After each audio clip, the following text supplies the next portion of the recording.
Dengan tidak kehilangan barokah, insya Allah bisa kita lakukan melalui Zoom seperti ini. Nah, Bapak Ibu, pembahasan kita pagi hari ini adalah tadabbur Al-Quran mengenai kualitas dari bapak ideologis kita atau ayah ideologis kita, Nabi Ibrahim alaihissalam.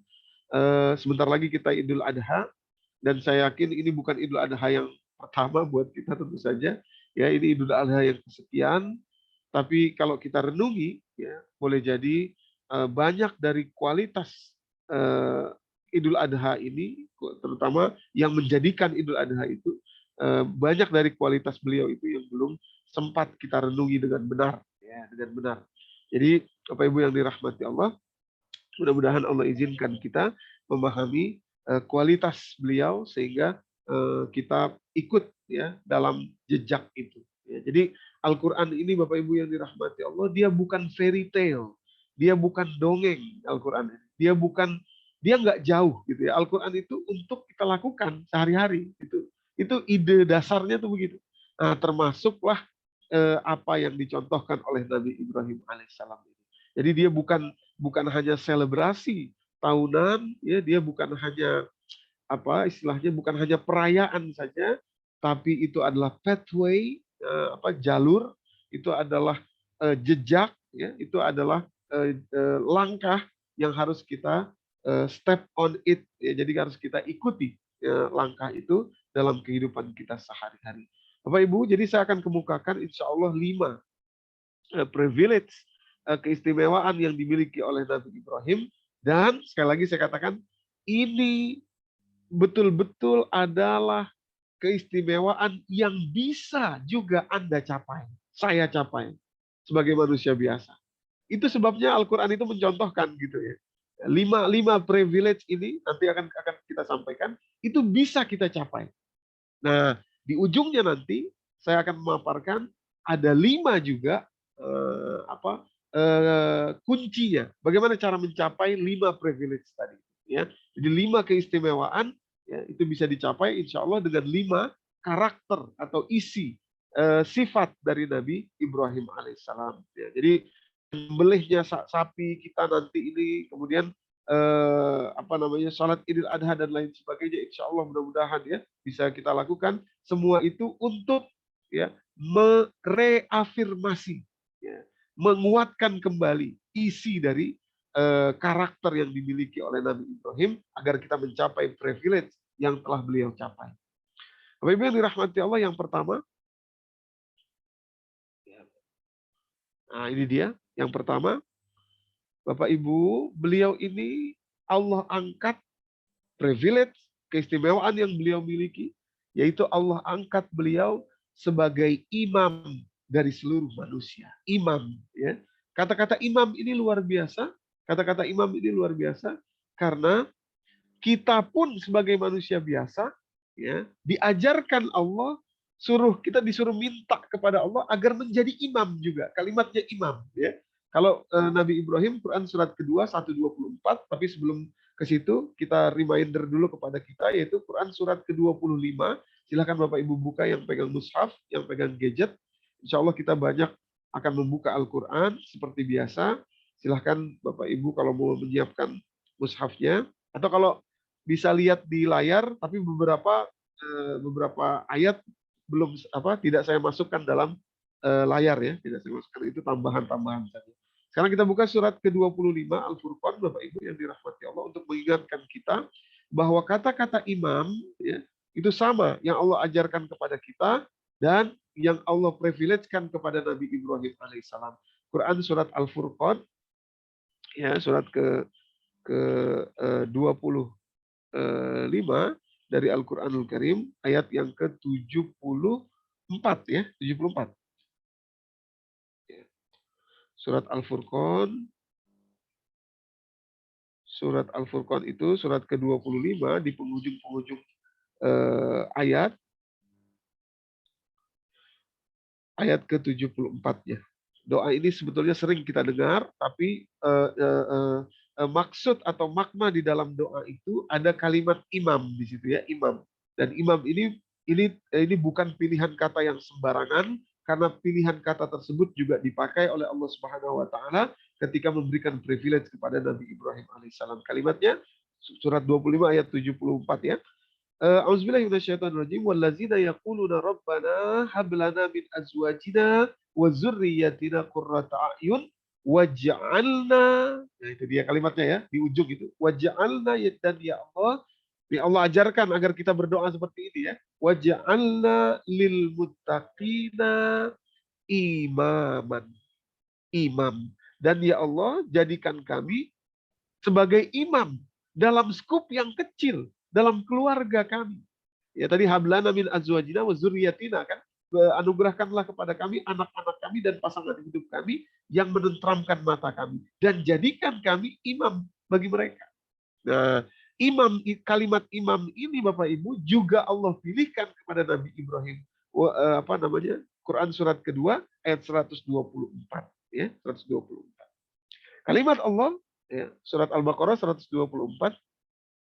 Wa izibtala Ibrahim rabbuhu bikalimatin. Oh, silakan kalau yang membuka dulu silakan.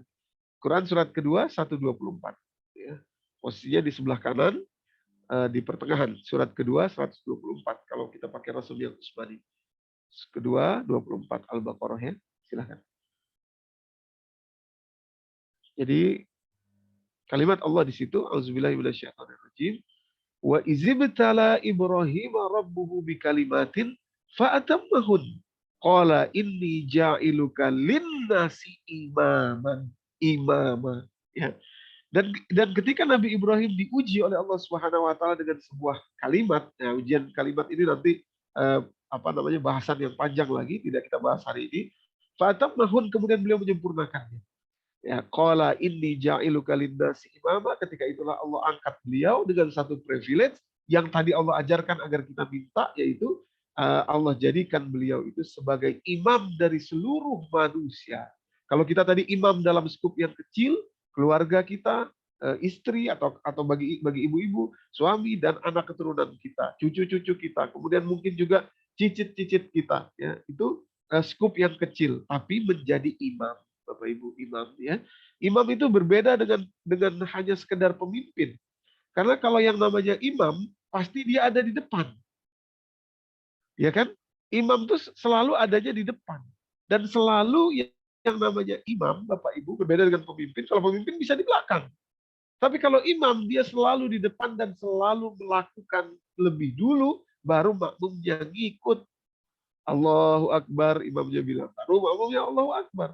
Allahu Akbar, imamnya ruku, baru makmumnya ngikut ruku gitu. Tapi kalau sekedar pimpinan bisa di belakang, bisa sambil teriak-teriak aja, ayo ruku semuanya ruku. Gitu ya. Oh ya sujud semuanya sujud, kamu harus begini, harus begitu, harus begitu. Tidak. Yang Allah ajarkan dan Allah berikan privilege kepada Nabi Ibrahim adalah menjadi imam. Beliau di depan. Ya, beliau di depan. Beliau lakukan dulu apa yang sedang diajarkan. Beliau contohkan apa yang sedang menjadi pelajaran, ya, baru kemudian kita mengikuti.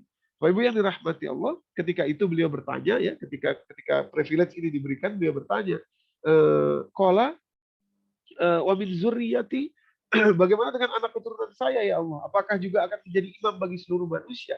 Nah, beliau katakan, Allah katakan kepada beliau, la yanalu ahdi zalimin, yang zalim di antara keturunanmu tidak akan dapat privilege ini.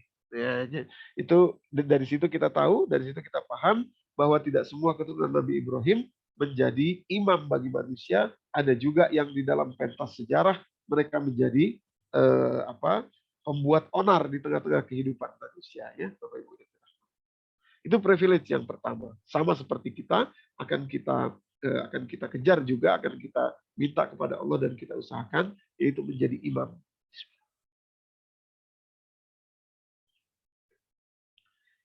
Baik. Yang kedua, privilege yang kedua Bapak Ibu. Ini dia. Beliau itu, Bapak Ibu yang dirahmati Allah, Nabi Ibrahim itu Allah namakan beliau dengan uswatun hasanah. Uswatun hasanah. Ya. Bahkan, ini rahasia kecil, bahkan kata-kata uswatun hasanah yang disematkan kepada beliau, kepada Nabi Ibrahim. Jadi gini, ada dua orang Nabi yang disematkan kata uswatun hasanah. Pertama Nabi Ibrahim, yang kedua Nabi kita Muhammad Shallallahu Alaihi Wasallam. Dan rahasia kecilnya adalah uswatun hasanah kepada Nabi Ibrahim disebut dua kali di dalam Al-Quran. Sementara uswatun hasanah kepada Nabi kita Muhammad Shallallahu Alaihi Wasallam disebut hanya satu kali. Ya, hanya satu kali. Loh, apakah ini artinya Nabi Ibrahim lebih baik daripada Nabi Muhammad? Tidak, bukan begitu maksudnya. Tapi maksudnya adalah karena Nabi Muhammad pun, Nabi kita Muhammad pun mengikuti Nabi Ibrahim. Ya, jadi dua kali lipat, gitu ya, dua kali lipat. Itu sebabnya kalau kita pikir-pikir, Bapak Ibu yang dirahmati Allah, kalau kita renung-renungi, kita ini umat Islam, nabinya Nabi Muhammad. Tapi kok ibadah yang paling tinggi, ya, yaitu umroh dan haji. Umroh dan haji itu ibadah yang paling tinggi karena pengorbanannya ngumpul semua di situ, ya.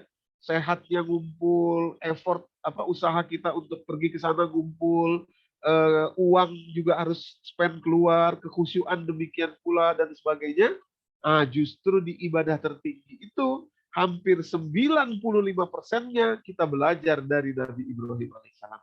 Ya, belajar dari Nabi Ibrahim alaihissalam. Ya. Jadi kata-kata uswatun hasanah, saya ulangi, dua kali untuk Nabi Ibrahim, satu kali untuk Nabi Muhammad SAW. Di mana yang dua kali itu? Yaitu surat Al-Mumtahanah, surat ke-60, ayat yang keempat dan ayat yang ke-6-nya. Ya, ayat 4 dan ayat 6 dari surat ke-60, surat Al-Mumtahanah, juz yang ke-28. Silahkan kalau Bapak Ibu buka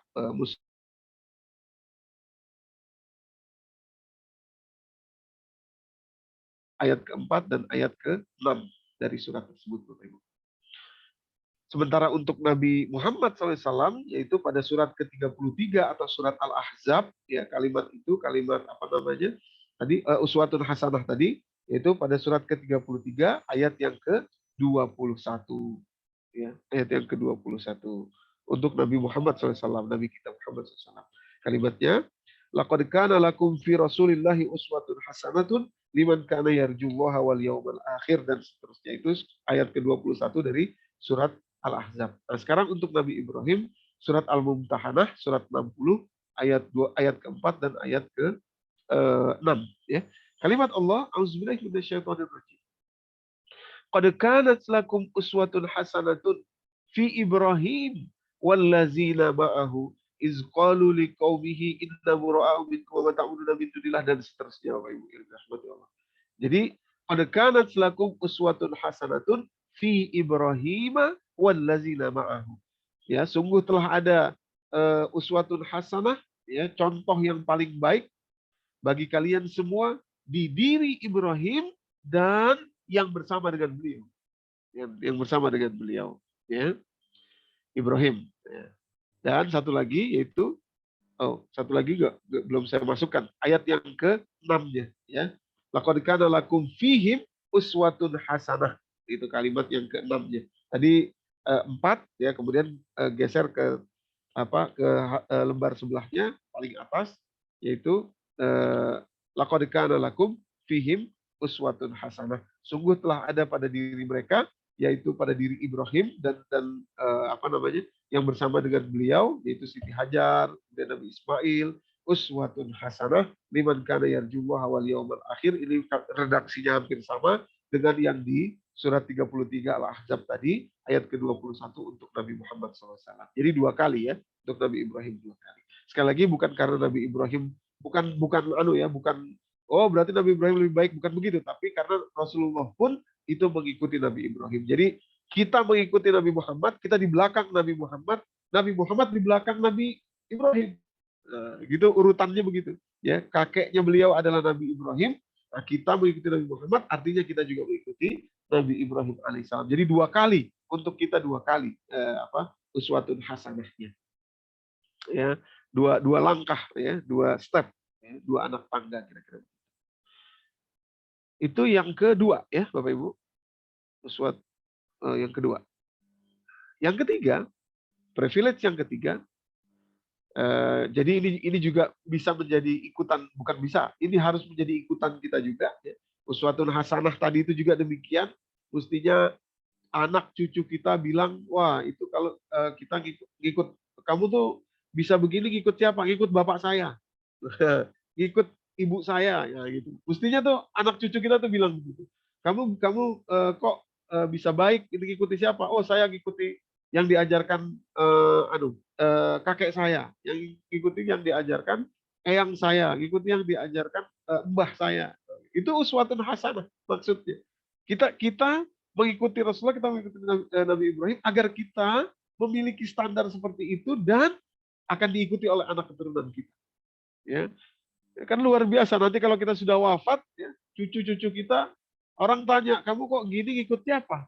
Ikut kakek saya, ngikut eyang saya, gitu, ikut mbah saya. Nah, luar biasa. Itu maksudnya uswatun hasanah, ya, dan imam tadi Bapak Ibu yang dirahmati. Ya. Yang ketiga, ya, privilege yang luar biasa yang dimiliki oleh Nabi Ibrahim adalah Bapak Ibu yang dirahmati Allah.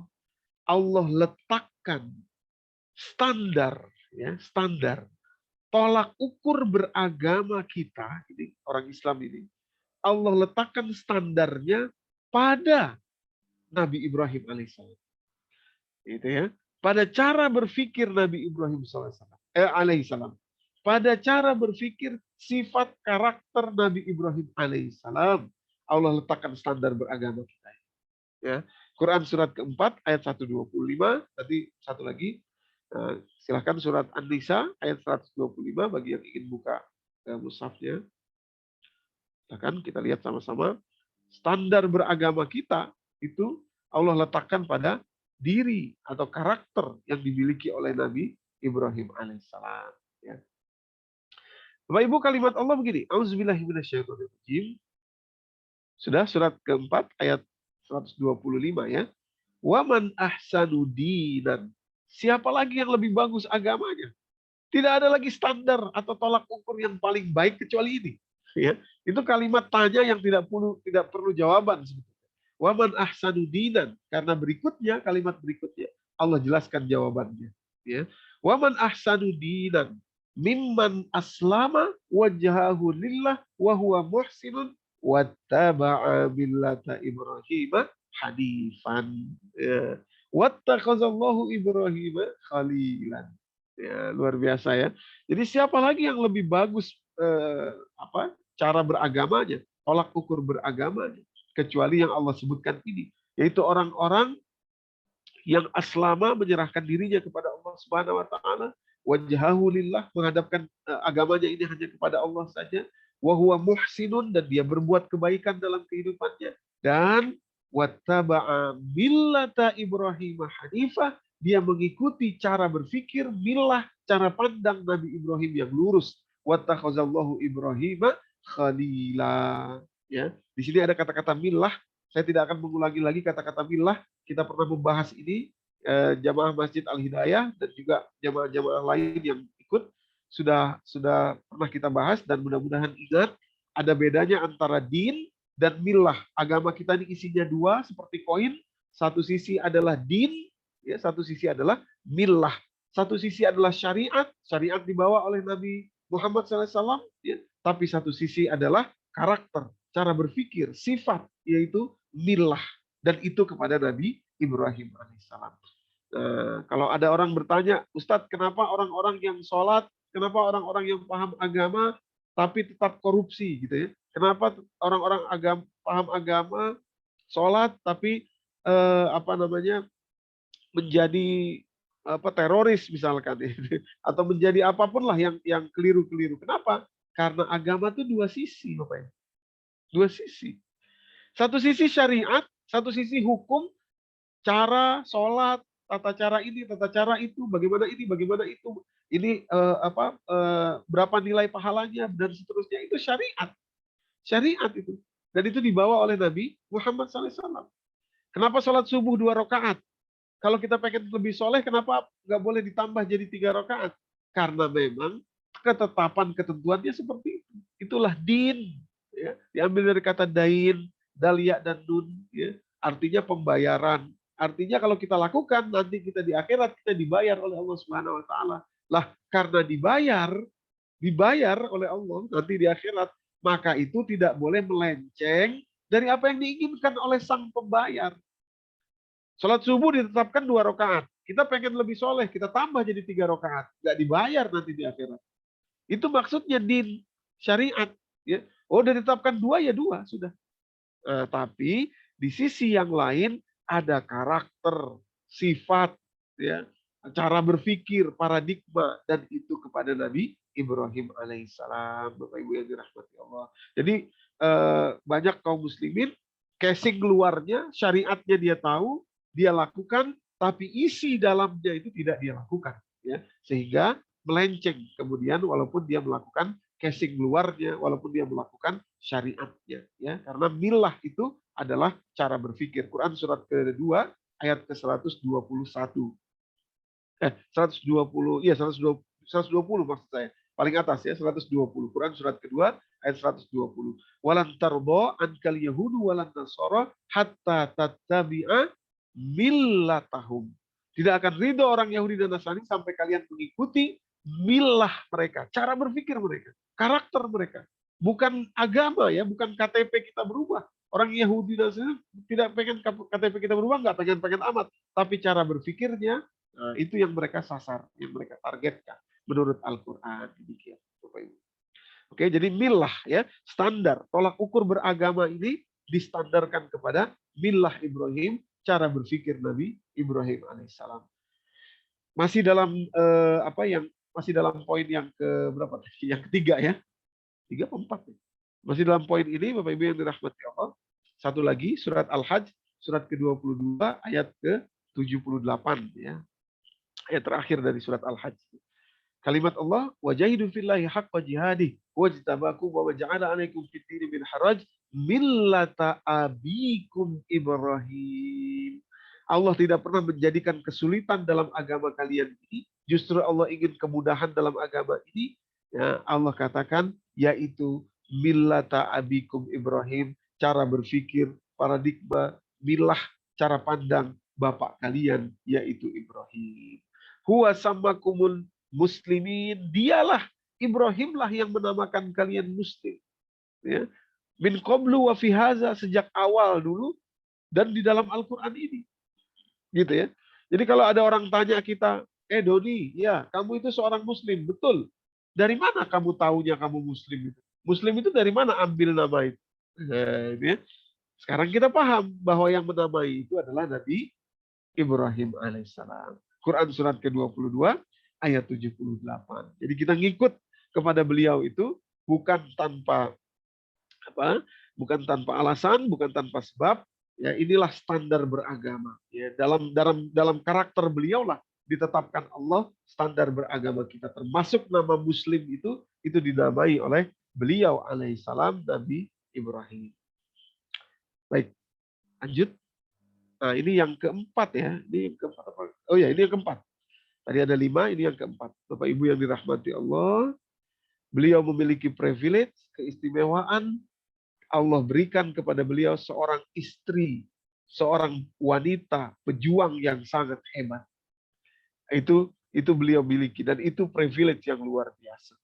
Sama seperti Bapak Ibu sekalian, seperti kita, kalau kita pengen memiliki istri seperti Siti Hajar, jadilah seperti Ibrahim. Kitanya. Sebaliknya Bapak Ibu-ibu, kalau ibu-ibu ingin memiliki suami seperti Nabi Ibrahim, maka ibu-ibu jadilah seperti Siti Hajar. Ya. Ini tadi yang saya katakan di awal, ini bukan fairy tale, ini bukan dongeng. Ini adalah pelajaran bagi kita. Gitu ya. Ketika kita berangkat umroh tuh ya, itu kan pelajarannya jelas. Nah, Bapak Ibu yang dirahmati Allah, keistimewaan ini menurut saya ini sangat luar biasa ini ya. Boleh dibilang ini dahsyat sekali lah ya, dahsyat sekali. Jadi begini Bapak Ibu. Di dalam Al-Qur'an Allah itu jarang sekali, sangat sedikit sekali menamakan sesuatu secara langsung. Ya, saya ulangi, di dalam Al-Qur'an Allah itu sangat jarang menamakan sesuatu. Di antara yang jarang itu Allah menamakan anak dari Nabi Zakaria yaitu Nabi Yahya. Yahya itu nama langsung dari Allah. Ya, namanya Yahya. Bahasan itu tidak akan kita bahas sekarang. Jadi nanti lain waktu. Nah, kemudian yang di antara yang sedikit itu juga Allah ada menamakan 2 buah bukit, Bapak Ibu yang dirahmati Allah. 2 buah bukit ini Allah langsung yang menamakan, ya, yaitu Bukit Sofa dan Bukit Marwah.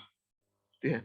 Kenapa Allah namakan langsung Bukit Sofa dan Bukit Marwah ini? Bahkan nanti Allah sandingkan dengan kalimat sya'airillah. Itu jadi syariat Allah. Allah mengakuisisi kalau istilah perusahaan itu ya. Bahwa itu adalah sya'airillah. Syariat saya, kata Allah. Kenapa? Karena terkait betul-betul dengan apa yang dilakukan oleh seorang wanita hebat tadi ini, seorang perempuan dahsyat ini, istri dari Nabi Ibrahim alaihissalam, yaitu Siti Hajar. Ya, luar biasa yang beliau lakukan, luar biasa, dan pelajarannya terus sampai kepada kita sekarang sampai akhir zaman. Dan betapa banyak pahala komisi yang didapat oleh Siti Hajar karena semua orang belajar dari beliau. Ya. Jadi betul-betul ini seorang wanita, seorang perempuan dahsyat ketika beliau baru saja melahirkan anaknya, ya. Saya yakin ibu-ibu bisa membayangkan hal ini, baru bersalin, baru melahirkan anak, oleh Allah diperintahkan kepada suaminya yaitu Nabi Ibrahim untuk ditinggalkan. Ya. Hati-hati, ini jangan diselewengkan, nanti dipakai, tidak boleh kita. Ini hanya untuk Nabi Ibrahim. Yang kita ambil adalah syariat ikutannya. Karena apa? Karena kita sekarang tidak lagi seperti Nabi Ibrahim ketika itu. Ya. Nah, jadi ketika itu Allah perintahkan untuk ditinggalkan. Biwadin ghairi zizar'in inda baitikal muharram, dalam surat Ibrahim, di tanah di lembah yang tidak ada orang. Jangankan orang, pohon aja nggak ada. Biwadin ghairi zizar'in inda baitikal muharram. Ya, maka itu kalau kita sekarang umroh, Bapak Ibu, ya, mudah-mudahan COVID-19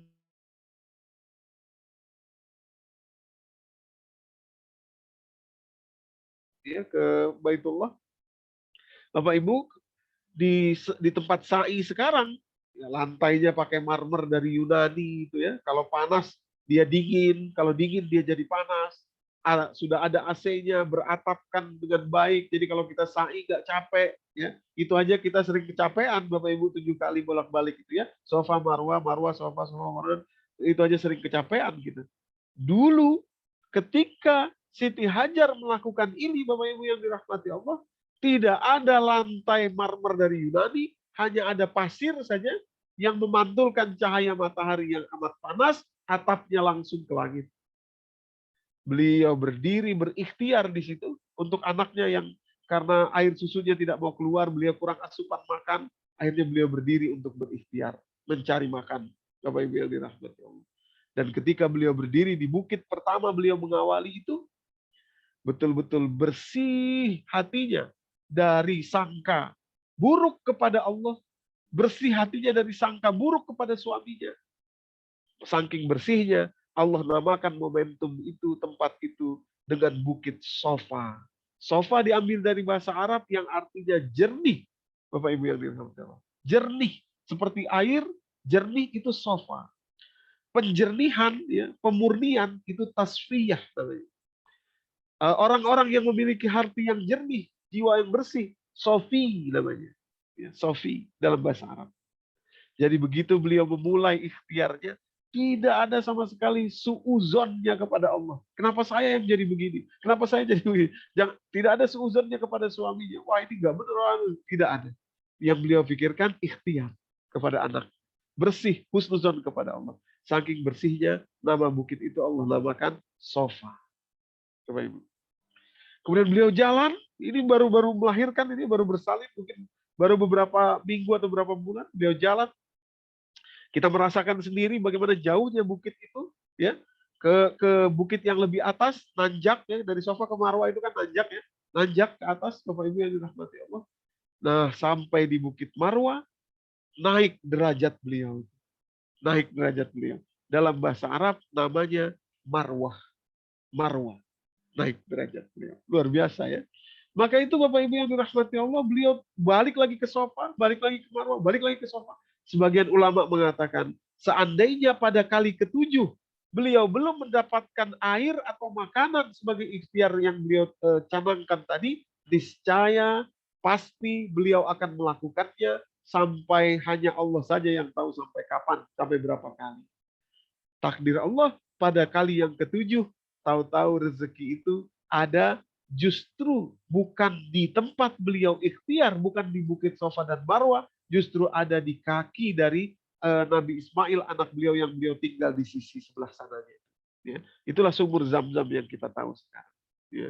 Jadi ini pelajaran yang luar biasa Bapak Ibu yang dirahmati Allah dalam ikhtiar itu, ya, dalam ikhtiar kita, usaha yang kita lakukan di atas dunia ini, ya, dalam ikhtiar, rumus ikhtiar adalah yang dicari bukan hasil.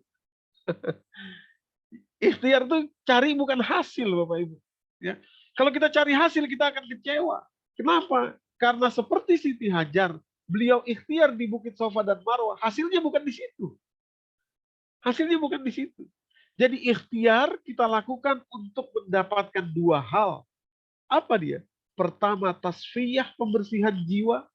Dan yang kedua, marwah, naiknya derajat diri kita di hadapan Allah. Itu ikhtiar. Ya. Itu ikhtiar. Maka itu ada jamaah bilang ke saya, ibu-ibu dia bilang ke saya, Ustadz ya, gimana caranya anak saya ini, aduh bandelnya luar biasa ya Ustadz. Ya, suruh sholat nggak mau ya, boro-boro sholat. Ini saya curiga nih dia kayaknya narkoba ini Ustadz. Padahal dari kecil dulu saya doa sejak dia lahir itu, ya Allah jadikan anak saya ini kiai. Waduh, doakan kiai oleh ibunya, jadikan kiai ya Allah, jadikan apa namanya, pendidik agama. Tapi kok begini ya Ustaz? Loh, ibu pernah umroh? Pernah. Nah itu pelajarannya di Bukit Safa Marwah. Ibu doa sekarang, tidak putus doa ibu, ya. Boleh jadi ibu tidak lihat hasilnya ketika ibu hidup.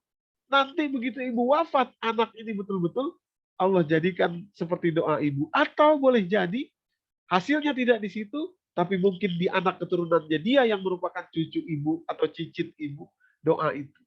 Jadi betul-betul ikhtiar yang ibu lakukan, doa yang ibu lakukan adalah untuk dapat pembersihan jiwa, husnuzon kepada Allah, husnuzon terus. Dan naik derajat diri ibu. Setiap doa naik derajat. Setiap doa naik derajat. Setiap doa naik derajat. Gak ada ruginya. Gak ada ruginya. Jadi jangan lihat hasilnya. Tapi tasfiyah dan marwah. Sofa dan marwah. Bapak Ibu yang dirahmati Allah. Ya. Kalau ngomongin ini jadi kangen mau umroh ya. Mudah-mudahan Allah izinkan segera kita bisa kembali lagi berada di sana dan mengambil butir-butir pelajaran yang luar biasa dari rangkaian umroh dan haji.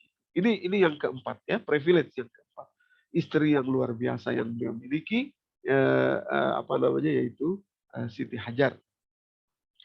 Yang kelima, Bapak Ibu, privilege yang kelima, dan sekali lagi saya katakan bahwa ini semua bisa kita ambil atau bisa kita lakukan, bisa terjadi kepada kita kalau kita ikut langkah kaki beliau, ya, langkah kaki Nabi Ibrahim adalah beliau dikaruniai anak-anak yang luar biasa, ya, anak-anak yang luar biasa. Nabi Ibrahim itu dikaruniai anak-anak yang luar biasa.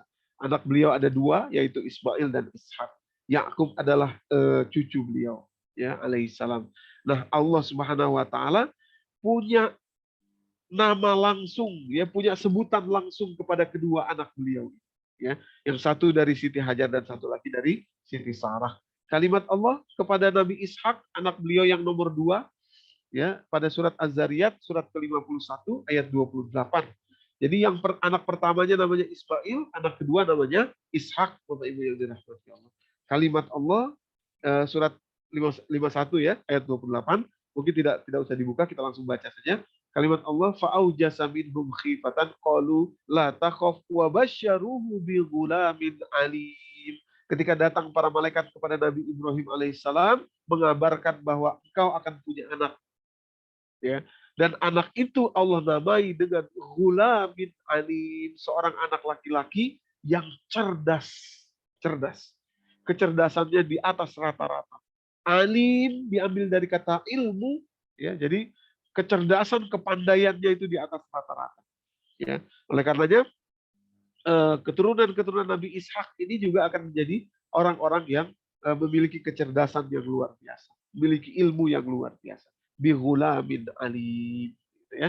Nah, anak beliau yang kedua, yang pertama, ya, anak beliau yang tua, yang tua yaitu Nabi Ismail alaihissalam dalam surat As-Saffat surat ke-37 ayat yang ke-102 yang sering kita dengar itu ya.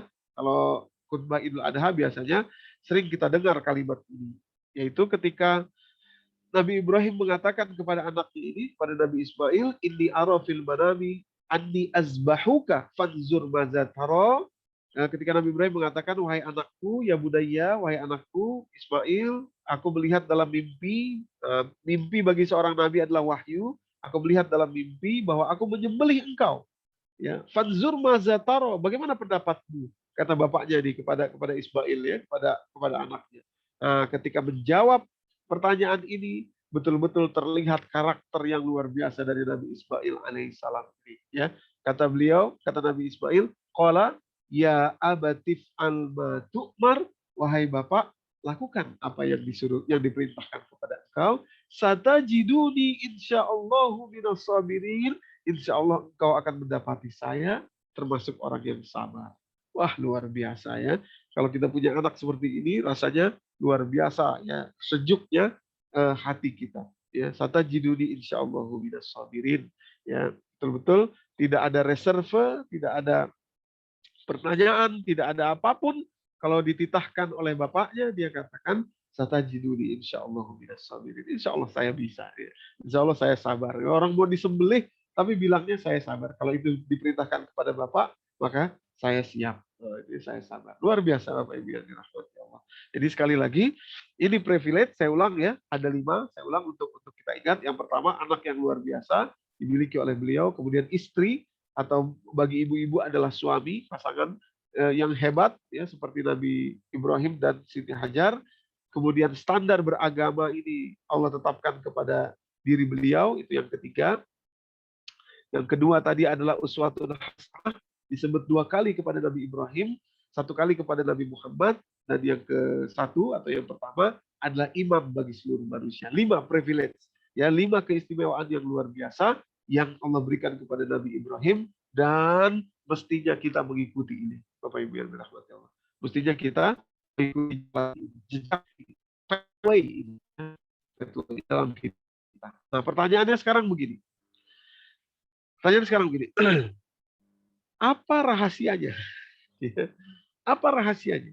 Apa kuncinya? Kok beliau tuh bisa begitu ya? Apa? Apa namanya? Apa yang beliau punya sehingga dan orang lain tidak punya sehingga beliau punya privilege itu? Inilah yang mestinya kita pelajari dan akhirnya nanti kita ikuti Bapak Ibu yang dirahmati Allah. Jadi Al-Qur'an ini luar biasa. Al-Qur'an ini menceritakan tujuan, visi, goalnya, result, hasil, ya. Dan Al-Quran juga menceritakan jalan untuk menempuh itu, ya. Jalan ke situ, ya, untuk mendapatkan. Al-Quran jelaskan. Bapak Ibu, saya rangkumkan 5 saja dari banyak, ya, banyak sekali. Tapi ini mungkin yang terpenting dan dalam durasi yang sangat singkat ini, yaitu 5 hal. Tadi 5, sekarang 5 hal ini kalau kita perhatikan, maka insya Allah kita sedang berjalan di belakang Nabi Ibrahim dan tentu saja di belakang Rasulullah SAW, insya Allah mendapatkan privilege yang 5 tadi. Yang pertama, Bapak Ibu, yang pertama, Nabi Ibrahim itu memiliki sifat yang luar biasa, dahsyat sekali ini sifat ini luar biasa ya. Saya nggak habis pikir nanti kita bahas. Yaitu beliau itu adalah seorang identifikator dan seorang pensyukur nikmat yang terbanyak di antara seluruh manusia. Ya, seorang identifikator nikmat dan seorang pensyukur nikmat yang paling besar, yang paling banyak di antara seluruh manusia. Itulah kualitas beliau. Itulah yang tidak dimiliki oleh orang lain. Bapak Ibu yang dirahmati. Oke, untuk ini, untuk poin 1 ini saya butuh fokus. Saya minta fokus Bapak Ibu semua karena ini agak detail.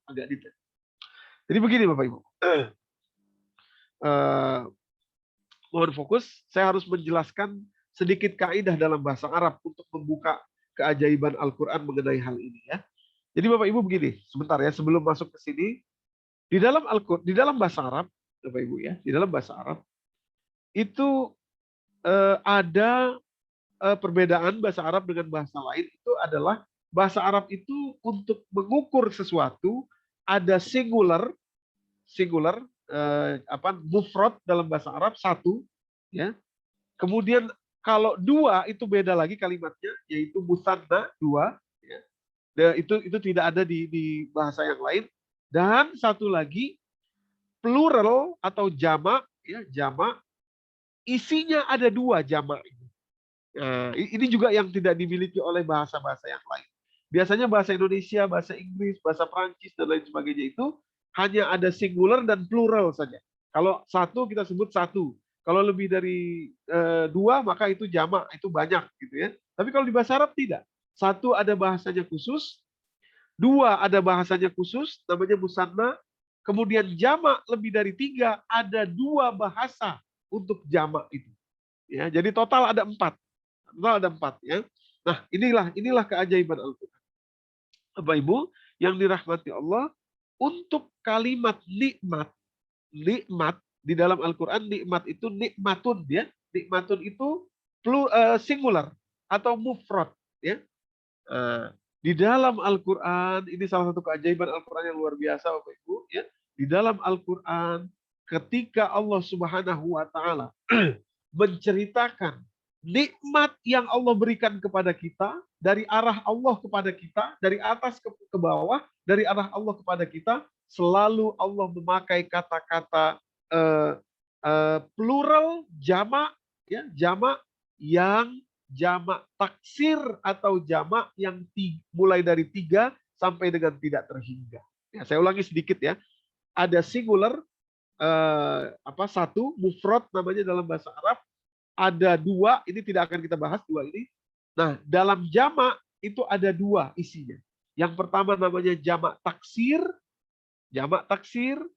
dan yang kedua namanya jam'u killah atau jamak killah. Apa jamak killah itu? Jam'u taksir atau jamak taksir adalah jamak jumlah 3 sampai tidak terhingga, itu jam'u atau jamak taksir. 3, jumlah 3 sampai 10 itu namanya jam'u killah dalam bahasa Arab. Ya, jadi jamak ada dua, jamak taksir dan jamak killah, jamak yang sedikit. Ya, 3 sampai dengan 10 itu jam'u killah namanya. 3 sampai tidak terbatas, tidak terhingga, itu jamak taksir namanya. Oke, nah Bapak Ibu, saya ulangi sedikit ya. Di dalam Al-Quran, ketika Allah menyebut nikmat yang Allah berikan, cucurkan, curahkan kepada kita, selalu Allah memakai jamak taksir. Ya, tidak terhingga. Ya, di dalam bahasa Arab, kata nikmatun itu asal katanya itu mufrad, tunggal, tapi begitu Allah menjelaskan tentang nikmat yang Allah berikan kepada kita, selalu Allah memakai jamak taksir, yaitu an'am. Ya, an'am itu jamak dari kata nikmatun. Dan itu jamak taksir, tidak terhingga. Ya. Ada beberapa contoh yang saya bawakan ya untuk supaya kuat pemahaman kita. Satu, surat Al-Fatihah yang selalu kita baca itu ayat yang ke-7. Kalimat Allah, Shiratal ladzina an'amta alaihim. Ya, an'amta alaihim, bukan na'mata alaihim, bukan ni'mataka alaihim, bukan. Bukan pakai mufrad tapi pakai singular. Bukan pakai tunggal tapi pakai jamak, dan jamaknya jamak taksir, ya. Jalan orang-orang yang kau curahkan nikmat yang banyak, ya, tidak terhingga jumlahnya. Maka itu an'amta alaihim, ya, an'amta alaihim. Oke. Beberapa contoh lagi supaya kuat ya. Contoh yang kedua, surat Al-Anfal, surat ke-8, ayat ke-53. Tidak perlu dibuka, lihat saja langsung ke sini supaya cepat Bapak Ibu. Kalimat Allah, Zalika bi anna Allah lam yakum mughayyiran nikmatan an'amaha. Ya, ini ada kalimat nikmatan itu sebagai bentuk tunggal, tapi an'amaha. Allah cucurkan ketika Allah berikan, kalimatnya berubah menjadi jamak, ya, menjadi singular, jamak taksir, yaitu an'amaha. Yang Allah curahkan secara berkecucuran kepada suatu kaum, ya, an'amaha, gitu ya. Oke. Kemudian masih di contoh jamak taksir, saya sampaikan 4 contoh nih supaya kuat. pemahaman kita dalam Al-Quran. Satu lagi, yang ketiga, contoh ketiga, surat 17 Al-Isra ayat 83. Wa iza an'amna 'alal insani a'rada wa na'a bijanibih. Ini sering kita dengar kalimatnya. Dan ketika kami limpahkan nikmat, cucurkan nikmat kepada manusia, mereka berpaling.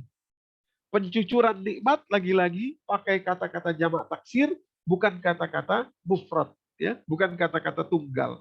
Bukan nikmatun tapi an'amna, ya, kami cucurkan. Berikan yang banyak, itu kami cucurkan. Ya. Yang terakhir, ketika Nabi Musa ini, yaitu surat Al-Qasas ayat 17, ketika Nabi Musa berdoa atau mengadu kepada Allah Subhanahu wa taala, beliau mengatakan qala rabbi bima an'amta alayya. Ya Allah, karena cucuran nikmatmu yang sedemikian banyak kepada saya, maka saya tidak mau membela orang-orang yang berdosa. Kira-kira begitu doa Nabi Musa pada surat Al-Qasas, ya. Surat Al-Qasas ayat ke-17. Nah, jadi Bapak Ibu, ya, ketika Allah mencurahkan nikmatnya kepada kita di dalam Al-Quran, Allah memakai kata-kata jamak taksir. Oke? Nah, Bapak Ibu, tapi ketika Allah menyebut balasan manusia, respon manusia terhadap nikmat yang singular tadi itu, terhadap nikmat yang jamak tadi itu, ya, selalu Allah memakai kata-kata mufrad, tunggal, tunggal, ya. Quran surat An-Nahl ini sering kita dengar nih, surat 16 ayat ke-18 sebagai contoh yang pertama. Kalimat Allah, wa in ta'uddu. Kenapa memakai plural? Karena hitungan nikmat itu akan kita lakukan pada diri kita, manusia. Maka kalimat Allah, wa in ta'uddu, kalau kamu hitung, apa yang kamu hitung? Nikmat sebagai satu bentuk singular, sebagai satu bentuk tunggal. Wa in ta'uddu nikmat Allah. Bukan an'am Allah, tapi nikmat Allah la tuhsuha. Kalau kamu hitung nikmat Allah sebagai satu bongkahan yang satu saja, itu nggak akan sanggup kamu hitung. Nggak sanggup. Ya. Ini luar biasa ya. Ini keajaiban Al-Quran dalam sisi literasi. Ya. Bagaimana pilihan kata berbeda menunjukkan sifat yang terjadi dalam kehidupan manusia di dunia. Jadi respon manusia kepada Allah itu Allah pakai kata-kata mufrad atau kata-kata tunggal. Ya. Menunjukkan bahwa kita ini nggak bisa bersyukur, nggak mampu kita bersyukur semuanya. Satu lagi, yaitu ketika ketika doa yang sering kita dengar juga sehari-hari, itu surat Al-Ahqaf surat ke-46 ayat ke-15. Kalimat Allah di situ di pertengahan itu, ya. Qala rabbi auzi'ni, ya Allah bantulah saya an ashkura, untuk mensyukuri apa? Nikmatan, bukan an'aman, bukan nikmat yang jamak, bukan. Allah pakai kata-kata tunggal. Nikmatakallati an'amta alayya. Begitu nikmatmu yang engkau cucurkan kepada kami, memakai kata-kata an'amta. Tapi begitu nikmat yang mungkin kita syukuri, Allah pakai kata-kata mufrad, Bapak Ibu. Kata-kata tunggal. Kenapa? Ada dua. Yang pertama, memang kita manusia ini tidak akan pernah sanggup untuk mensyukuri sedemikian banyak nikmat Allah. Nggak sanggup kita. Sedemikian banyaknya. Dan yang kedua, di situ terselip kasih sayang Allah Subhanahu wa taala. Kira-kira Allah pengen bilang ke kita, kamu syukuri satu saja nikmat saya sudah cukup. Luar biasa. Luar biasa. Satu saja kamu sempat ingat nikmat saya, itu sudah cukup. Satu saja.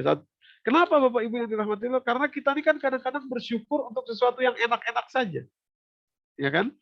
Alhamdulillah. Kenapa? Anak saya diterima kerja di ANU. Itu kan enak-enak. Apa kalau anakmu tidak diterima kerja di ANU, kamu tidak bersyukur? Nah, ini kan syukur yang keliru. Ya kan? Nah, karena kita tidak sanggup untuk semua lini kita bersyukur, Allah katakan udahlah gampang aja. Satu aja kamu syukuri sudah cukup. Ya, itu ya. Nikmatan, pakai kata mufrad. Bapak Ibu, ini sendiri nih ya, perbedaan mufrad dan singular itu sendiri. Ini hal yang belum sempat kita syukuri.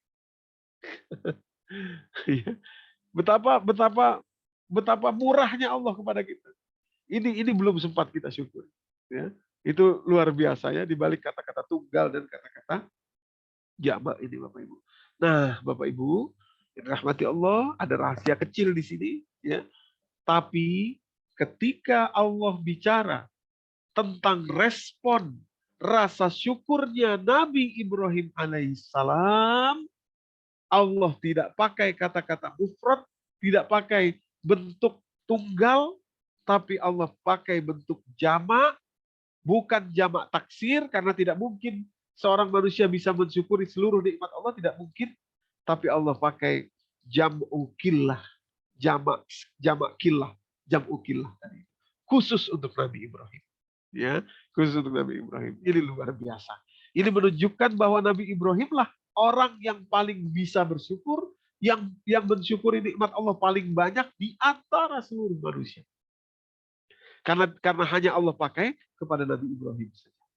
Ya, kalimat Allah Quran surat An-Nahl surat ke-16 ayat 120 dan 121. Langsung kita ke 121-nya, kalimat Allah di situ menjelaskan kualitas Nabi Ibrahim. Perhatikan kalimatnya di situ ya. Detail kalimatnya ini, syakiron, beliau itu bersyukur, bisa bersyukur, pandai bersyukur, syakiron li an'umillah, an'umillah, ya. Jadi ini jam ukillah. An'umillah itu jamak yang sedikit, ya, jamak yang kecil. Kalau jamak taksir tadi an'amallah, ya. Kalau mufrad tadi nikmatallah, ya, nikmatun. Nah, kalau jam ukillah li an'umillah, li an'umih maksudnya. Dia pandai bersyukur terhadap banyak nikmat Allah Subhanahu wa taala. Bapak Ibu yang dirahmati. Itulah Nabi Ibrahim alaihissalam. Ya. Inilah kualitas beliau yang tidak dimiliki oleh manusia yang lain. Ya, tidak dimiliki oleh orang lain. Itu yang pertama. Itu jejak ya, pathway, ya, jalur langkah beliau, yaitu adalah seorang identifikator dan seorang pensyukur nikmat yang paling unggul ya di antara manusia yang lain. Nah, berturut-turut nanti kualitas kedua dan seterusnya itu sebetulnya berakar dari kualitas yang pertama tadi itu. Bapak Ibu, ya, pensyukur nikmat yang luar biasa. Kualitas kedua yang beliau miliki, ya, yaitu beliau ini seorang penganut, penganut, penganut probabilitas tanpa batas. Probabilitas tanpa batas, Bapak Ibu yang dirahmati. Ini luar biasa, ya. Didasari dari rasa syukur tadi, isi atau karakter yang kedua, sifat yang kedua dari beliau itu adalah probabilitas tanpa batas. Ya, silakan kita buka ini surat ke-51 Az-Zariyat ya. Tadi sudah sempat kita singgung sedikit. Az-Zariyat ayat ke-28, 29 dan 30 Bapak Ibu ya. Jadi Bapak Ibu yang dirahmati Allah, surat 51 Az-Zariyat ayat 28, 29 dan 30 ya. Akhir juz yang ke-26 itu. Ketika Nabi Ibrahim alaihissalam didatangi oleh malaikat ya. Di situ ada Nabi Ibrahim dan istrinya ya, Siti Sarah ya, didatangi oleh malaikat. Malaikatnya bilang begini kepada beliau. Bicara kepada beliau nih. Di belakang tirai atau di kamar kira-kira begitu, Siti Sarah tuh mendengarkan ya, mendengarkan beliau. Malaikat bilang begini kepada Nabi Ibrahim. Wa basyaruhu bi ghulamin alim pada ayat ke-28-nya. Para malaikat itu memberi kabar gembira kepada Ibrahim, kau akan mendapatkan seorang anak yang alim tadi ya, yang cerdas ya, yang amat cerdas, bi ghulamin alim. Nah, rupanya di belakang Siti Sarah mendengarkan. Karena beliau mendengarkan, beliau kaget, akhirnya beliau keluar ya. Keluar ke dalam tempat malaikat dan suaminya sedang berbicara tadi itu, Bapak Ibu yang dirahmati Allah, beliau keluar di situ dan kemudian beliau mengatakan, fa'aqbalati mar'atuhu pada ayat ke-29 ya, fa'aqbalati mar'atuhu fi sarratin fasakkat suwajhaha, beliau tampar wajahnya sendiri saking kagetnya terhadap pernyataan malaikat ini dan beliau katakan, kata Siti Sarah, kata istri Nabi Ibrahim, fasakkat suwajhaha wa qalat, beliau berkata, itu Siti Sarah berkata, ajuzun aqim. Saya ini seorang perempuan tua yang mandul. Mana mungkin saya punya anak. Fasokat suwajaha. Beliau tampar dirinya sendiri untuk menunjukkan, saya ini udah tua, saya ini mandul. Mana mungkin saya punya anak. Gitu ya. Mana mungkin saya punya anak. Bapak Ibu yang dirahmati Allah. Ya, pada ayat ke-30-nya tadinya malaikat ini bicara kepada Nabi Ibrahim, terbukti dari ayat ke-28 itu bicaranya dengan kalimat kepada maskulin atau kepada muzakkar ya. Ini bedanya dalam bahasa Arab, ada muzakkar muannas. Begitu pada ayat ke-30 kalimatnya menjadi muannas, menunjukkan bahwa yang diajak bicara adalah seorang wanita. Bergeser, tadinya bicara kepada Nabi Ibrahim, wabasyyaruhu bi gulamin alim, karena keluar istri beliau yaitu Siti Sarah dengan paradigmanya, maka geser bicaranya kepada Siti Sarah. Para malaikat mengatakan begini, qalu kazaliki. Nah, ini menunjukkan bahwa yang diajak bicara seorang wanita. Kazaliki qala rabbuki innahu huwal hakimul alim. Kata para malaikat tadi itu, demikianlah titah atau demikianlah keputusan Tuhan. Ya. Cuma gitu aja kata malaikat. Innahu huwal hakimul alim. Dia maha tahu dan dia maha bijaksana. Sudah titik. Bapak Ibu yang dirahmati Allah. Dalam situasi itu, ya, dalam adegan itu, ya, di dalam Al-Quran ini kita dapati bahwa Nabi Ibrahim sama sekali tidak bergemik, tidak memberikan keraguannya, tidak. Siti Sarah di satu sisi beliau ragu, tapi Nabi Ibrahim tidak ragu. Kenapa? Karena beliau menganut probabilitas tanpa batas. Ya, probabilitas tanpa batas. Kalau Allah mau, kenapa enggak? Kalau Allah mau, kenapa enggak? Karena kalau kata Siti Sarah, saya ini mandul loh. Saya sini sudah tua, mana mungkin saya punya anak. Ya. Kata malaikat, kola kazalik, kola rabbuki. Kalau Allah sudah titahkan begitu, kenapa? Ya. Batasnya di mana? Tidak ada batasnya, Bapak Ibu. Ya, tidak ada batasnya.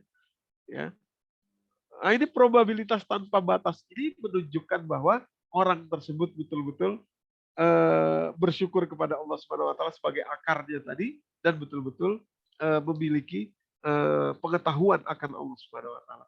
Karena itu juga Bapak Ibu yang dirahmati Allah, karena beliau ini penganut probabilitas tanpa batas, karena itu juga maka tidak ada doa yang mustahil bagi diri beliau. Tidak ada doa yang mustahil, Bapak Ibu yang dirahmati. Ya, Quran surat kedua ayat 126 itu ya. Surat kedua 126. Kalimat Allah menjelaskan bagaimana Nabi Ibrahim alaihissalam itu berdoa berdiri di atas padang pasir, beliau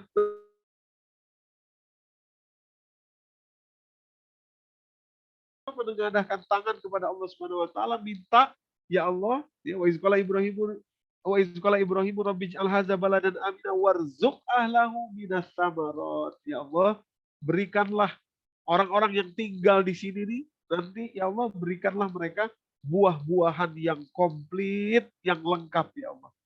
Padahal doanya lagi berdiri di padang pasir. Sejauh mata memandang gak ada pohon satupun juga. Di situ beliau minta buah-buahan yang lengkap. Ya. Kalau bahasa anak sekarang, ini doa yang gokil sekali. Gokil banget ini doa ini.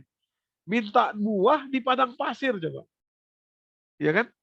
Kalau saya mikir gini, seandainya saya ada di situ, saya bilang, mas, Pak, tolong sadar Pak. Ini masa minta buah di tengah padang pasir, ya nggak mungkin loh. Gitu ya. Tapi bagi Nabi Ibrahim, tidak ada doa yang mustahil. Nggak ada doa yang mustahil. Probabilitas tanpa batas. Karena yang kita mintakan itu Allah. Yang kita minta itu Allah. Bukan kita, tapi Allah.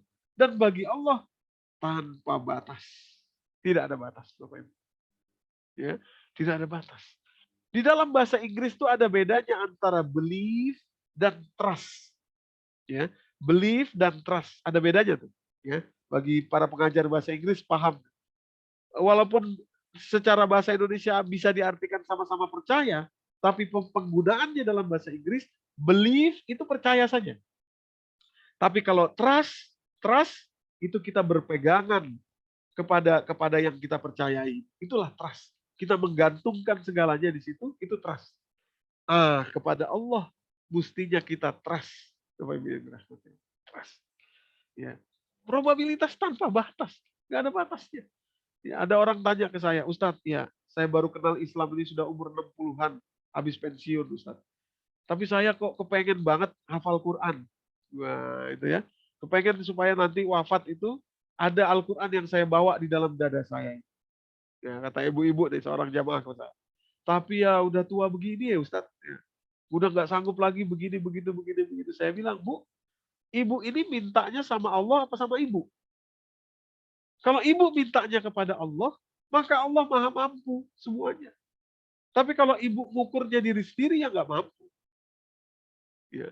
Buktinya ada nenek umur 67 tahun baru mulai hafal Quran, 7 tahun kemudian hafal Quran umur 74, Bapak Ibu yang dirahmati Allah. Ada orangnya masih, cuman saya lupa namanya. Nanti silakan Bapak Ibu cari aja di Google deh. Ada Bapak Ibu yang dirahmati. Kalau Allah mau probabilitas tanpa batas, nggak ada batas. Tidak ada batas Bapak Ibu. Ya, kita sendiri yang membatasi. Kita sendiri yang membatasi karena kebiasaan, karena ini kan itu batas. Kalau Allah mau tanpa batas, ya, probabilitas tanpa batas. Tentu saja ada usaha, ada cara di situ. Ya. Nah, kemudian dari turunan tadi, dari turunan probabilitas tanpa batas tadi juga, logika yang tadinya mustahil tidak lagi mustahil di dalam logika Nabi Ibrahim alaihissalam, Bapak Ibu yang dirahmati Allah. Makanya tuh tadi saya katakan kepada ibu-ibu ada jamaah yang ngadu soal anaknya tadi, saya bilang, Bu, mulai sekarang ibu doain jelas. Ya Allah, jadikan anak saya di imam Masjidil Haram. Gitu. Ketawa ibu itu. Wah, ayo, yang nggak gitu juga Ustadz. Loh, nggak apa-apa. Yang namanya doa kenapa?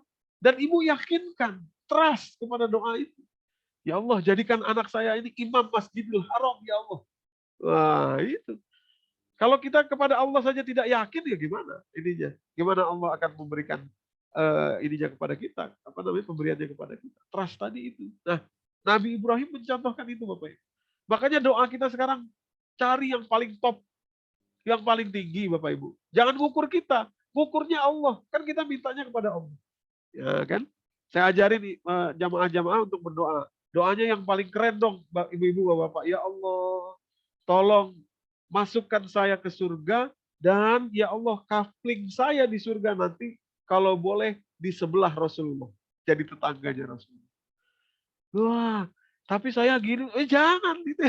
Itu udah doanya yang top, yang paling top. Yang paling top. Supaya bertetangga dengan Rasul. Supaya ketemu dengan Rasul. Ya Allah, jadikan saya ini, anak cucu keturunan saya, sampai hari kiamat nanti, cicit-cicit saya, semuanya masuk surga semua, ya Allah. Surga Firdaus yang paling tinggi, yang paling high class, yang paling mantep, wah gitu, yang paling hebat sebelah Rasulullah. Jangan tanggung-tanggung, Bapak Ibu yang dirahmati. Ya, itu bukti kita trust kepada Allah Subhanahu wa taala. Ya, trust kepada Allah. Jadi sekali lagi, bukan untuk hasilnya, tapi untuk tasfiyah tadi, kembali ke Siti Hajar tadi ya, tasfiyah, sofa, dan marwah, naiknya derajat kita. Ya, jadi tidak ada yang mustahil di sisi Allah Subhanahu wa taala. Itu poin yang kedua. Poin yang ketiga, sifat yang ketiga atau karakter yang ketiga, kenapa beliau mendapatkan privilege yang 5 tadi itu adalah, Bapak Ibu, ini luar biasa, ya. Ini luar biasa sekali menurut saya. Beliau ini adalah seorang yang ketika mengukur dirinya sendiri, itu beliau betul-betul memakai ukuran yang sangat sederhana sekali. Amat sederhana sekali ketika mengukur dirinya. Ya. Jadi kalimatnya pada surat Ibrahim, surat ke-14 ayat 35, wa izqala Ibrahimu rabbij'al hadza baladan amina wajnubni wa baniya an na'budal asnam. Ya Allah, ini yang saya merahin itu tintanya ya, mudah-mudahan kelihatan. Wajnubni ya Allah, hindarkan saya dan anak-anak saya dari menyembah berhala. Sederhana banget. Seorang Ibrahim loh, seorang Khalilullah, seorang kekasih Allah. Doanya cuma minta, ya Allah, jangan sampai saya ini menyembah berhala. Luar biasa. Luar biasa Bapak Ibu yang dirahmati Allah. Kadang-kadang kita nih kalau sudah rutin ikut pengajian, apalagi kalau sudah isi pengajian, jadi ustadz, dipanggil orang ustadz gitu ya. Wah, rasanya nggak mungkin kita akan kafir ya, rasanya nggak mungkin kita akan keluar dari Islam atau mati dalam keadaan kafir gitu ya. Jangan ukur diri kita sedemikian tingginya, jangan. Sederhanakan ukuran itu.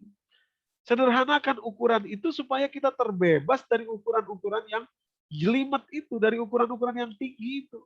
Sehingga kita bisa dengan bebas berjalan di atas muka bumi ini, bergaul dengan orang, bebas Bapak Ibu yang dirahmati Allah. Ya, Nggak ada, kita nih nggak punya ketinggian apa-apa tuh nggak ada. Nggak ada. Itu semua karena Allah. Kalau Allah tidak tutupi kekurangan kita di atas dunia ini, nggak ada satu orang juga yang mau duduk sebelah kita. Nggak ada. Allah lah yang menutupi itu semua. Jadi sederhanakan saja ukuran kita. Siapa sih kita? Nobody. Nobody. Ya. Asal kita mati dalam keadaan Islam, itu sudah syukur. Sudah. Wah, nggak ada. Oh, ini apa namanya, maksud saya begini. Jangan kita melihat diri kita ini tinggi-tinggi. Jangan. Jangan. Mudahkanlah, sederhanakanlah ukuran kita. Ya. Rendah, santai saja. Santai aja. Ya. Nobody, biasa aja. Gitu. Nabi Ibrahim aja segitu tingginya, beliau cuma bilang, Allahumma jnubni wa baniya an na'budal asnam. Ya Allah, jangan sampai saya ini menyembah berhala. Gitu. Kalau kita pikir, ya mana mungkin Nabi Ibrahim menyembah berhala. Tapi beliau tidak melihat begitu. Beliau lihat sederhana sekali. Sederhana sekali. Jadi betul-betul sifat yang satu ini, karakter Nabi Ibrahim yang satu ini luar biasa, Bapak. Ini betul-betul meringankan betul-betul beban kita ini. Meringankan betul-betul beban di pundak kita ini. Apa kalau Anda disebut Ustadz, Anda nggak boleh salah? Tidak. Kalau nggak tahu bilang aja, saya nggak tahu, Pak. Salah saya keliru. Gitu ya. Itu kan luar biasa. Luar biasa. Apa kalau Anda pimpinan, Anda nggak boleh salah? Apa kalau Anda suami, Anda nggak boleh minta maaf? Maafkan saya ya, saya salah. Apa kalau Anda seorang istri, Anda nggak boleh minta maaf duluan? Mas, maafin saya ya, saya salah. Apa kalau Anda seorang orang tua, Anda nggak boleh minta maaf duluan kepada anak-anak Anda? Maafin ayah ya, ayah salah tadi. Maafin ibu ya, ibu keliru tadi. Apa nggak boleh? Itu ya. Jadi mengukur diri kita dengan sederhana ini luar biasa, Bapak Ibu. Ya, luar biasa. Sederhana saja, sederhana saja. Ya, santai aja gitu ya. Jadi kecil, ukuran-ukuran itu tidak perlu segitu besar. Dan itu dicontohkan Nabi Ibrahim. Itu akan membuat kita mengikuti jalan beliau. Ya. Yang keempat, yang keempat, beliau itu juga menganut istilahnya nih ya, istilah kerennya, no time, artinya no boundaries of time, tidak ada batas waktu, tidak ada batas pemikiran manusia, bahkan tidak ada batas pemikiran material, just Allah, hanya Allah saja. Hanya Allah saja. Ya, luar biasa. Ya, Bapak Ibu, Quran surat ke-14 ayat 39. Tadi sudah ayat ke-35-nya tadi ya. Sekarang bawahnya 39. Kalimat Allah menceritakan Nabi Ibrahim ketika beliau dapat anak dalam usia tua. Kibar. Kibar itu sudah sepuh, bukan lagi tua, sepuh. Mungkin kalau zaman kita sekarang mungkin udah usia 70-an beliau baru dapat anak. Ya. Beliau katakan, Alhamdulillah, Alhamdulillah, Allazi wahabali alal kibari. Segala puji bagi Allah yang memberikan saya anak di usia sepuh saya. Kibar. Kibar itu sudah sangat sepuh, sudah sangat tua. Alal kibari. Ismailah wa Ishak. Yaitu Ismail dan Ishak. Perhatikan kalimatnya, beliau tidak bilang kelamaan, ketuaan, telat, nggak ada.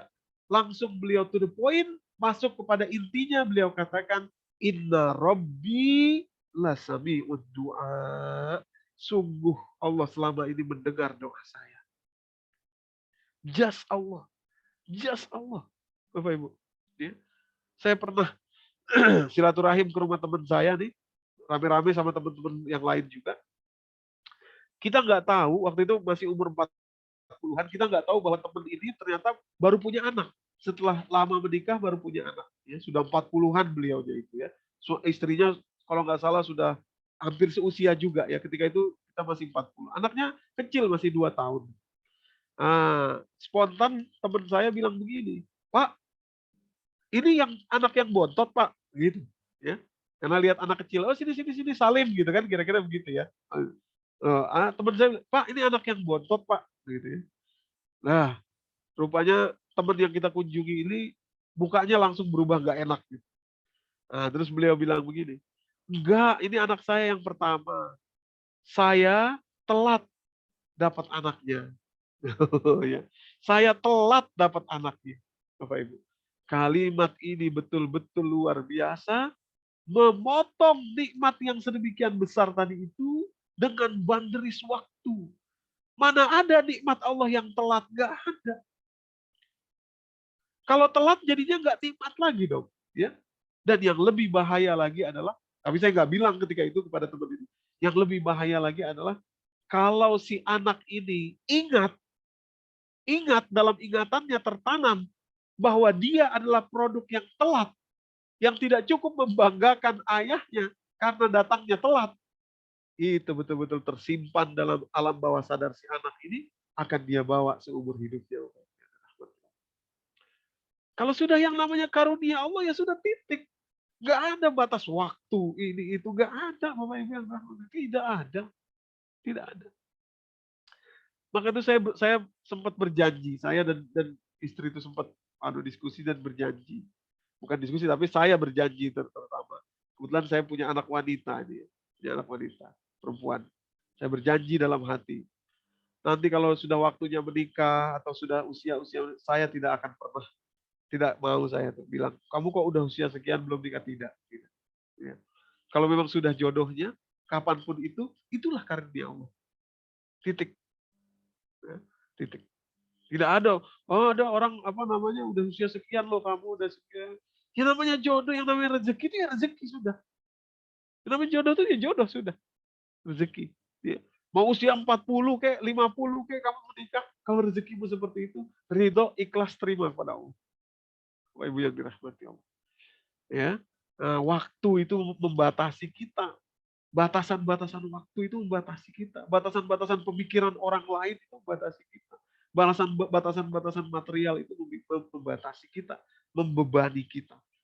Nabi Ibrahim punya kualitas, no time, nobody, nothing, just Allah. Hanya Allah saja. Ya, kita perbaiki hubungan kita kepada Allah, dan apa namanya, karakter itu kita pakai dalam kehidupan kita sehari-hari. Ya, no boundaries. Kalau sudah nikmat, itulah nikmat. Ya, kita syukuri ya dengan baik ya nikmat itu, Bapak Ibu. Nah, yang terakhir, yang kelima, ini kualitas Nabi Ibrahim. Beliau itu berbuat baik tanpa lihat siapa yang diberikan itu, tanpa pandang bulu, Bapak Ibu yang dirahmati Allah. Quran surat Az-Zariyat ya. Surat ke-51 ayat 24, 25 dan 26 ya. 25, 24, 25, 26. Kalimat Allah menjelaskan ketika Nabi Ibrahim kedatangan tamu ya. Beliau nggak tahu bahwa tamunya ini malaikat. Nggak tahu beliau. Ya, kalimatnya hal ataka hadisu dhaifi Ibrahim al-mukramin. Sudah sampaikah kepada kalian cerita tentang tamu Nabi Ibrahim yang mulia, yaitu para malaikat. Ketika tamunya datang, beliau nggak tahu itu tamu itu malaikat, tidak tahu.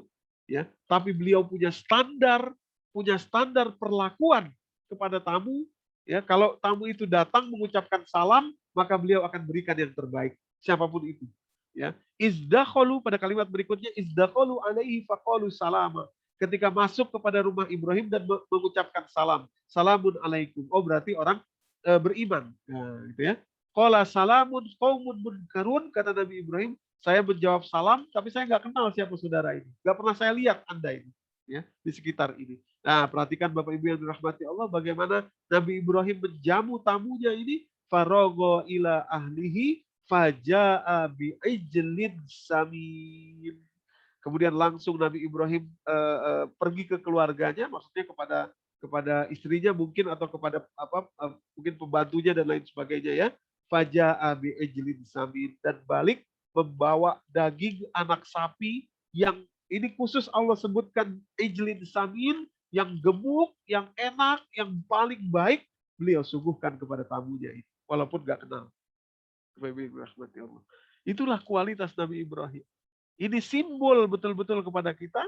Kalau berbuat baik itu jangan lihat siapa orangnya. Kalau orang kecil, nggak mau kita berbuat baik.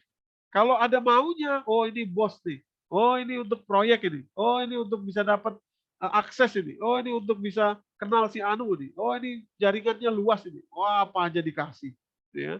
Rasanya semuanya mau diberikan gitu ya. Tapi kalau orang kecil, orang kira-kira nggak ada potensinya, nggak usah. Ini luar biasa Bapak Ibu. Kita berbuat baik itu bukan karena orangnya. Kita berbuat baik ya karena Allah. Beliau nggak pandang bulu, ini nggak tahu ini malaikat. Nggak tahu bahwa malaikat ini akan mengabarkan kepada beliau bahwa beliau akan punya anak yang sangat cerdas namanya Ishak. Nggak tahu. Pokoknya tamu datang ke saya, Assalamualaikum, ya saya kasih yang terbaik. Itu standar operating prosedurnya Nabi Ibrahim alaihissalam. Nah, begitulah harusnya kita mencontoh. Berbuat baiklah. Mau siapa kayak dia, mau siapa kayak orang ini, nggak pandang bulu. Yang penting dia orang beriman, ya orang baik, orang kalaupun tidak beriman, kalau baik kepada kita, kita balas dengan kebaikan juga, nggak peduli. Ya, nggak peduli. Karena apa? Karena standar kita kepada Allah Subhanahu wa Ta'ala. Jadi 5 ini, karakter ini Bapak Ibu yang dirahmati Allah, ya dari sekian banyak saya sarikan 5 ini. Kalau kita ikuti, insya Allah kita menapaki jalan Nabi Ibrahim. Insya Allah kita akan mendapatkan privilege yang luar biasa yang tadi di awal kita sebutkan. Saya ulangi sedikit dari belakang. Yang pertama berbuat baik tanpa dari depan aja deh biar ingat ya. Sebentar dari depan, saya ke depan dulu supaya ingat. Yang pertama tadi adalah bersyukur. Syukur yang benar adalah ketika kita tidak lagi melihat apapun kecuali hanya syukur saja. Jadi identifikator dan syukur nikmat yang luar biasa. Itu yang pertama. Yang kedua adalah beliau penganut paham probabilitas tanpa batas. Kalau sudah kepada Allah, tidak ada batasnya. Jangan batasi Allah. Yang terbatas itu kita, bukan Allah. Ketika kita berdoa, jangan kita batasi. Karena kita mintanya kepada Allah, sang tanpa batas. Ya, sang tanpa batas. Itu Allah. Yang ketiga, mengukur diri dengan sederhana. Ya, kita ini bukan siapa-siapa, nggak ada apa-apanya kita. Asal kita bisa mati dalam keadaan Islam saja, sudah syukur. Itu saja. Ya, jadi apa namanya apa sih istilahnya apa ya sematan atau pangkat ini pangkat itu dan sebagainya sebutan itu nggak penting buat kita. Yang penting kita bisa mati dalam keadaan Islam saja, itu sudah syukur bagi kita. Yang keempat, tidak perlu ada boundaries, tidak perlu ada batas waktu, no time, nobody, nothing, just Allah, seperti Nabi Ibrahim alaihissalam. Yang kelima, kita berbuat baik tanpa perlu pandang bulu kepada siapapun. Kalau dia berbuat baik kepada kita juga kita buat. Kalau tidak buat baik pun kepada kita buat baik juga kepada dia. Kalau memang dia adalah Allah hadirkan dalam kehidupan kita.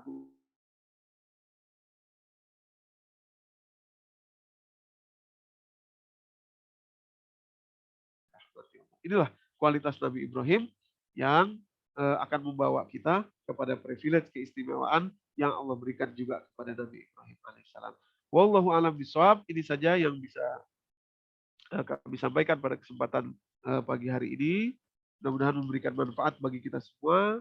Sepertinya kapasitas Zoom kita hanya terbatas 100 orang ya, banyak yang tidak bisa masuk. Ini tadi mudah-mudahan yang tidak bisa masuk tetap Allah berikan pahala niat yang baik ya atas niat Bapak Ibu semua. Saya kembalikan kepada Pak Tri. Assalamualaikum warahmatullahi wabarakatuh.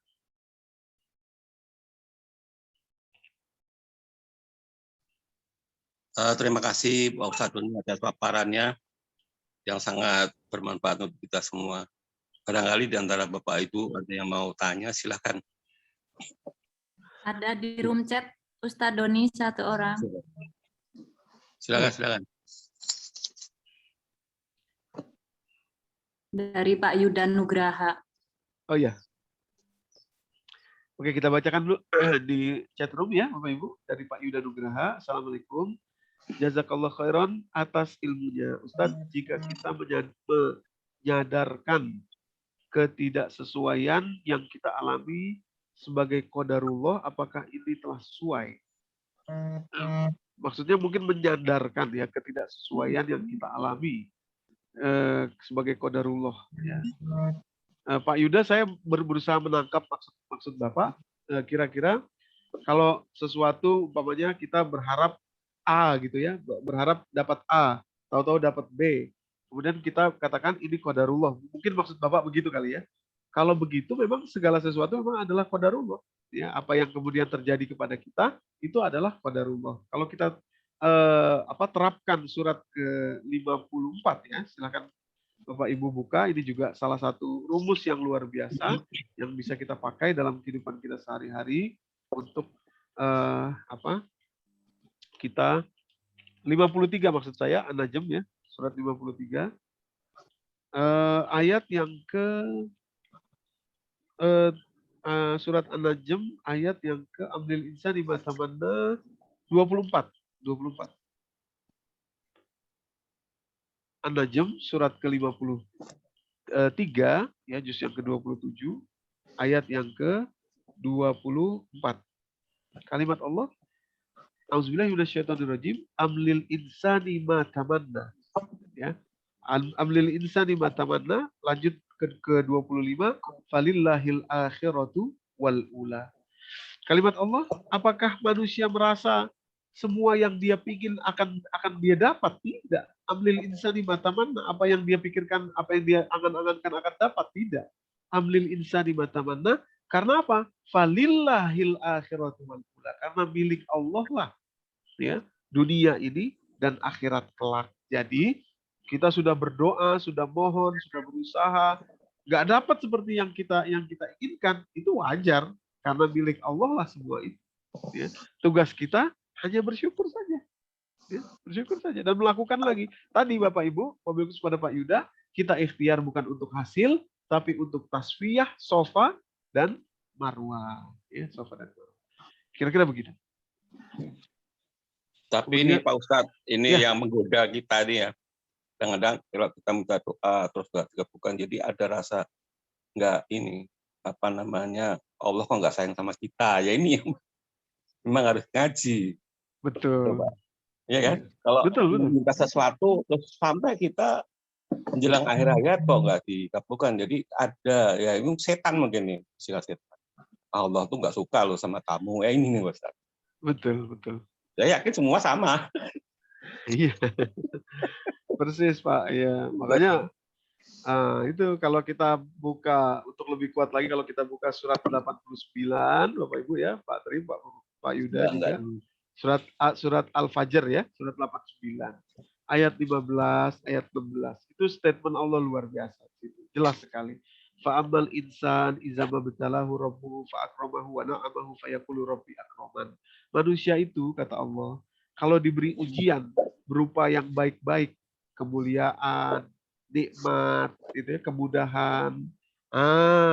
Kalau ujiannya berupa yang seperti ini, manusia pasti bilang, Rabbi akroman. Oh, Allah ingat saya, Allah sayang sama saya, Allah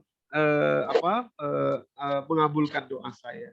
Pada ayat berikutnya, wa amma izama betalahu faqadaru alaihi rizqahu fayaqulu rabbi ahanan. Sementara kalau diberikan ujian berupa dikurangi rezekinya, dikurangi nama baiknya, ya. Fayaqulu rabbi ahanan. Dia merasa, dia akan bilang, Allah nggak ingat saya, Allah nggak sayang saya. Udah saya doa-doa nggak dikabul, udah ini nggak kelihatan gitu ya, apa hasilnya nggak ada. Gitu. Itulah manusia, itulah kita. Oleh karenanya tadi sofa marwah tadi itu ya, kita kembali ke situ bahwa kita berikhtiar, berdoa, berusaha bukan untuk hasil Bapak Ibu, tapi untuk tasfiyah, untuk sofa agar bersih suuzon kita ini kepada Allah dan agar naik derajat kita. Ya. Jadi kita berdoa itu walaupun kelihatannya nggak ada, itu bukan nggak ada hasilnya, hasilnya ada, yaitu tasfiyah dan derajat kita naik. Ya, di sisi Allah karena kita berdoa kepada Allah, menyandarkan kepada Allah SWT. Allah alam bisawab. Silakan ada yang lain. Silakan yang lain Pak. Assalamualaikum warahmatullahi wabarakatuh. Pak Tri, boleh saya ikutan bertanya Pak Tri? Silakan. Yang di chat juga banyak Ustadz Doni, silakan ntar dibaca. Oh iya, silakan Pak Idra. Habis itu nanti kita. Assalamualaikum warahmatullahi wabarakatuh, Ustadz Doni. Waalaikumsalam warahmatullahi wabarakatuh. Menarik juga ini paparannya, tapi ada satu pertanyaan yang mungkin ya kalau boleh dibilang pertanyaan jahil silakan juga gitu ya. Ini di sini disebutkan hari pagi ini kita dapat pencerahan yang luar biasa, Ibrahim sebagai imam manusia. Juga disebutkan agama juga bahwa agama Islam itu dibawakan oleh Ibrahim gitu ya. Iya. Pertanyaan saya itu nabi, jadi berarti nabi-nabi sebelumnya itu bukan satu nabi yang perlu kita katakanlah kita ini kan, termasuk Nabi Adam, karena kan bapak moyang kita adalah Adam dan Hawa ya. Jadi apakah itu atau dalil apakah yang bisa akhirnya mengatakan bahwa Nabi Ibrahim inilah titik awalnya Islam itu berjalan gitu. Juga agama-agama sebelum Ibrahim itu gimana tuh? Boleh pencerahannya Ustaz? Terima kasih. Assalamualaikum warahmatullahi wabarakatuh. Baik, waalaikumsalam warahmatullahi wabarakatuh. Terima kasih Pak Indra. Kita buka surat An-Nisa, Bapak Ibu yang dirahmati Allah. Surat keempat ya, surat keempat, ayat ke-163. 163 dari surat An-Nisa. Kalau pakai yang Usmani, biasanya dari sebelah kanan paling atas sendiri. 163 dari surat An-Nisa ya. Kalimat Allah, jadi selalu ketika bicara tentang risalah, ya, itu bukan diawali dari Nabi Adam, tapi diawali dari Nabi Nuh alaihissalam. Kalimatnya, inna auhayna, kami wahyukan. Ya, inna auhayna ilaika, kepada engkau, kepada Rasulullah, kama, sebagaimana. Ya, jadi sama ya. Kama itu artinya sebagaimana. Ya, sebagaimana. Saya ulangi, inna auhayna ilaika kama auhayna ila Nuh, ya, ila Nuh wan nabiyina min ba'di, dan nabi-nabi berikutnya yang Allah wahyukan kepada mereka setelah Nuh. Jadi dimulai dari mana? Dari Nuh. Dan wahyunya sama seperti yang diwahyukan kepada Nabi Ibrahim alaihissalam. Ya, wahyunya sama. Wa auhayna, nah kemudian auhayna dan juga kami wahyukan kepada, lihat permulaan keduanya, yaitu Ibrahim wa Ismail wa Ishaq wa Yaqub wal asbat wa Isa wa Ayyuba wa Yunus wa Haruna wa Sulaiman wa ataina Dauda zabura. Ya, wa ataina Dauda zabura. Jadi isinya Bapak Ibu, Pak Indra yang dirahmati Allah, isinya sama. Mulai dari Nabi Nuh sampai Nabi Muhammad. Ya, berarti Nabi Adam tidak masuk dalam risalah itu. Nabi Adam tidak risalah tidak dimulai dari Nabi Adam, tapi dimulai dari Nabi Nuh alaihissalam. Ya, mulai dari Nuh alaihissalam. Misalkan begini ceritanya Pak Indra. Dulu tahun 90-an Pak Indra, ya, kita tidak mengenal yang namanya Toyota Kijang kapsul. Dulu kita kenal namanya Kijang Doyok. Kijang Doyok tahun 80-an itu ya. Sekarang Kijang kapsul. Tapi dari dulu sampai sekarang Toyota Kijang juga. Toyota Kijang juga. Cuma ada perubahan, ada penambahan, ada ini dan lain sebagainya, tapi hakikatnya sama. Ya, hakikatnya sama. Jadi nama Muslim dinamakan oleh Nabi Ibrahim alaihissalam. Ya, nama itu, walaupun nama itu intinya sama seperti wahyu yang pernah diterima oleh Nabi Nuh dan kemudian kepada Nabi Ibrahim dan seterusnya, anak-anak Ibrahim. Demikian kira-kira Pak Indra dan Bapak Ibu.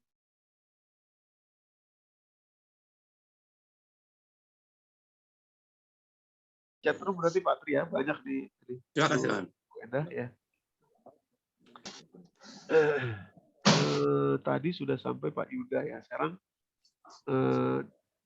Dede Banten ya, Dewi dari Banten Pak Ustadz.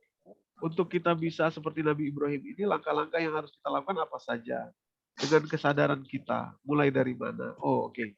Mungkin Ibu pengen tipsnya kali ya. Kalau langkah-langkahnya tadi itu, jadi kita mengubah karakter kita seperti yang 5 itu. Tapi tipsnya ada. Tipsnya begini Bapak Ibu. Pertama, kita bisa melakukan amal yang rahasia. Quran surat kedua ayat 271 ya.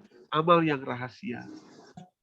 Amal yang rahasia Bapak Ibu, ya, kalau kita lakukan setiap hari, ini nggak ada orang yang tahu, satu manusia pun juga nggak tahu, itu amal itu akan menelusup masuk ke dalam jiwa kita dan mulai membersihkan di situ.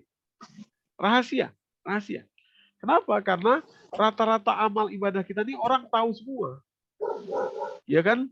Kita berangkat haji, umroh, orang tahu. Kita sodakoh juga mungkin orang lihat, orang tahu.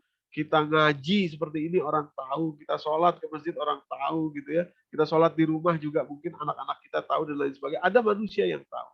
Tapi kalau kita melakukan ibadah atau amal sesuatu yang tidak orang ketahui satupun juga, kita rahasiakan, dia masuk ke dalam relung-relung hati kita, dia akan mulai membersihkan kita.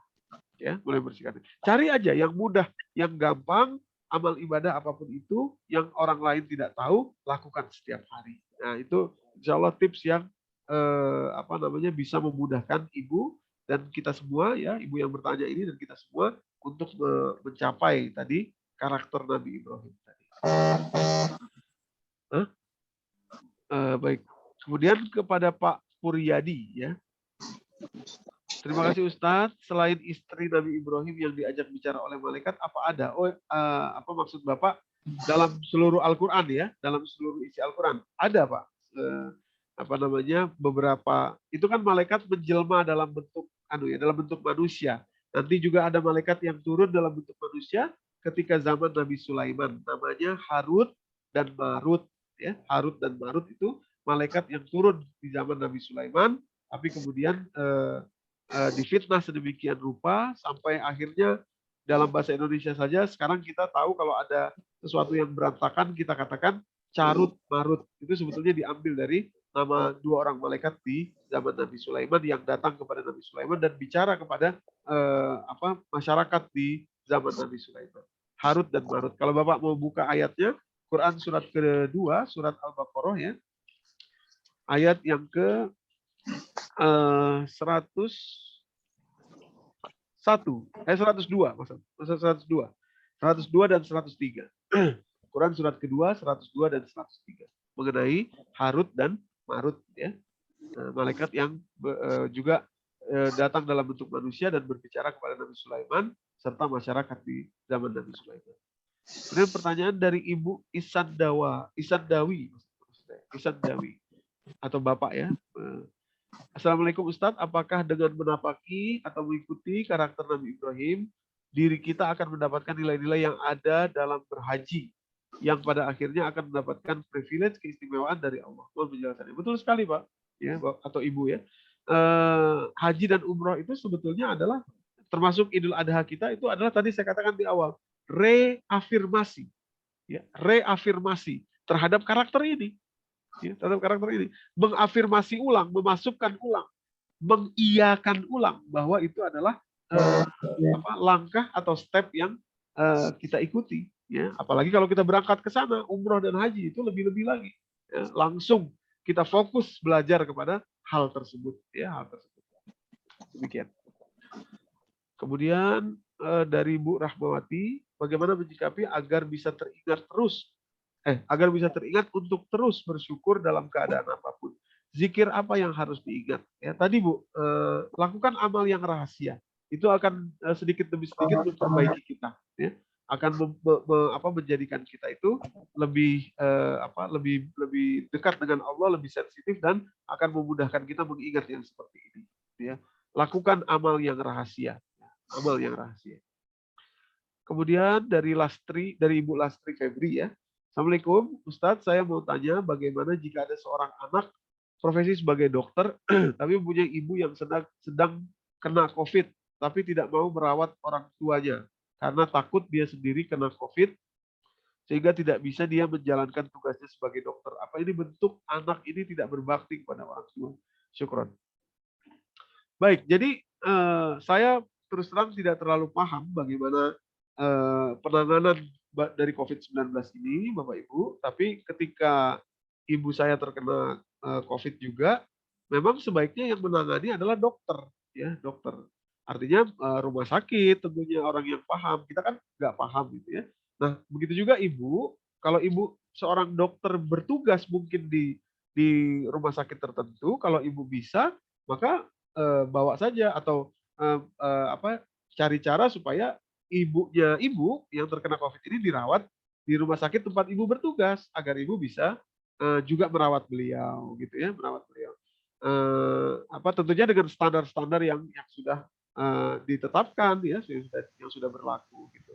Itu saya pikir bisa seperti itu. Atau kalau tidak bisa, ya memang saya pikir tidak masalah karena ibunya ibu, ya, akan ditangani juga oleh dokter juga yang sama seperti ibu, mungkin profesinya dan lain sebagainya. Hanya saja perhatian kita tidak boleh kendor dalam hal itu. Ibu dalam hal ini adalah seorang anak, walaupun ibu seorang dokter juga adalah seorang anak. Gitu. Jadi perhatian ibu juga tidak boleh kendor kepada ibunya yang sedang mungkin terpapar COVID-19 ini. Jadi saya pikir begitu kira-kira.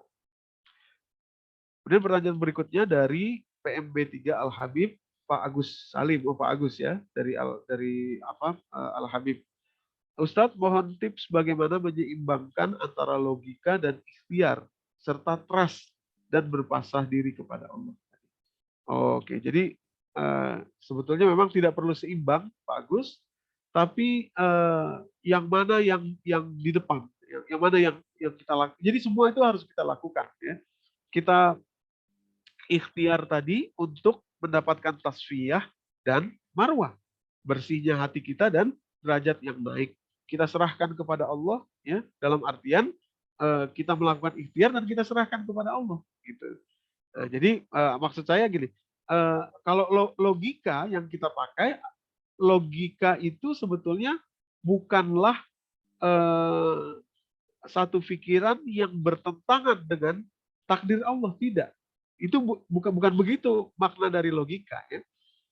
Takdir itu ada dua, Bapak Ibu, yaitu takdir takwin dan takdir tasyri. Ya. Takdir takwin adalah takdir yang tidak bisa dirubah. Kita dilahirkan dari keluarga mana, kita dilahirkan kapan, kita akan mati kapan, itu tidak bisa dirubah. Takdir itu. Tapi ada takdir tasyri. Takdir tasyri itu adalah takdir yang berupa pola, rumus. Artinya kalau Anda dekatkan tangan Anda kepada api, pasti panas.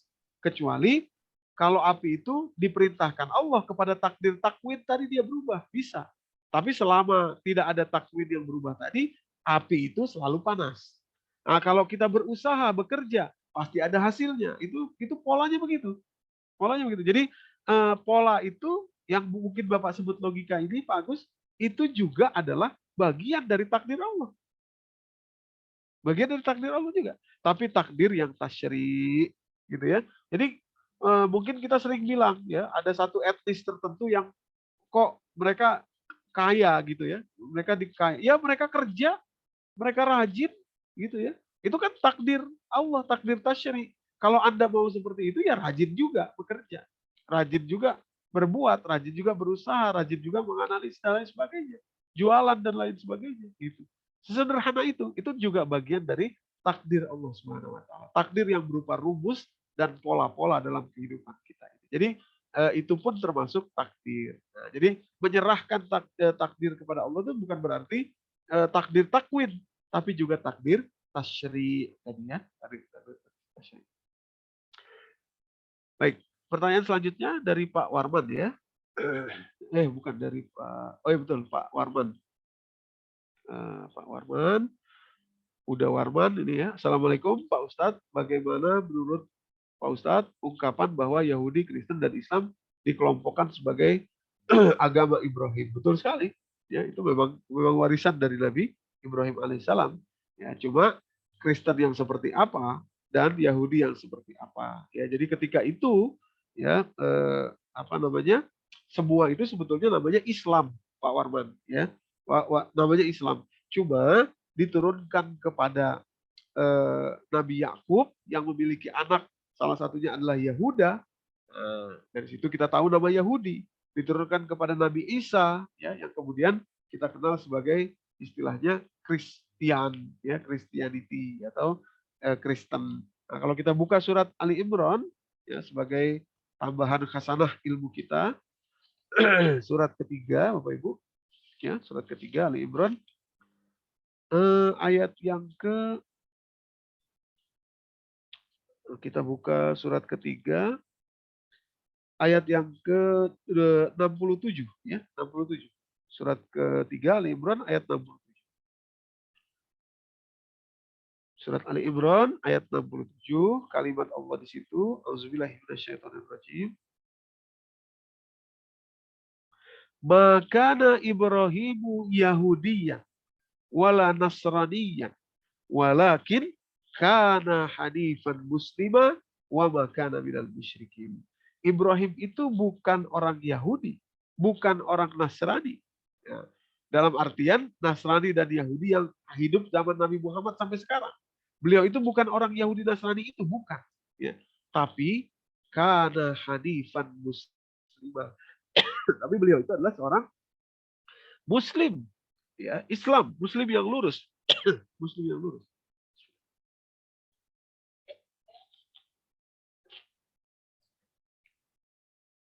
Jadi karena hanifan muslimah, ya, beliau seorang Muslim yang lurus, wa ma kana minal musyrikin, dan bukan pula, ya, bukan juga Nabi Ibrahim itu bukan juga seorang yang musyrik, ya, atau syirik. Jadi jelas beliau itu Muslim. Jadi agama itu sebetulnya anak cucu keturunan Nabi Ibrahim agamanya Islam semua. Cuma ketika itu diturunkan kepada Nabi Isa, diturunkan kepada Nabi Musa, ya, diturunkan kepada Nabi Zakaria dan seterusnya. Tapi namanya semua Islam semua. Demikian kira-kira Pak Warman. Baik. Ada lagi? Ya, mungkin udah tutup cukup Pak Ustadz. Cukup ya. Ya, Pak Ustadz udah batuk-batuk. Ada Baik. kopi sih hari ini ya. Iya, habis ini kopi. Baik. Terima kasih Bapak Ibu semua yang dirahmati Allah atas perhatiannya pada pagi hari ini. Mudah-mudahan Allah angkat COVID-19 ini dari bumi, dari kita, ya, mudah-mudahan kita bisa kembali lagi bertatap muka di masjid kita, di Masjid Al-Hidayah. Mudah-mudahan Allah juga mencatat amal kebaikan kita, wabil khusus kepada ibu-ibu yang atau bapak-bapak yang tidak bisa masuk tadi.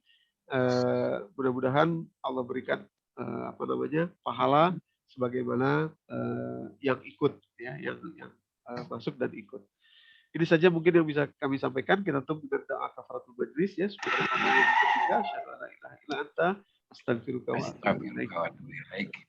Silakan Pak Tri. Assalamualaikum warahmatullahi wabarakatuh. Waalaikumsalam warahmatullahi wabarakatuh. Waalaikumsalam warahmatullahi wabarakatuh. Terima kasih Ustaz Doni. Terima kasih Bapak Ibu. Oh iya,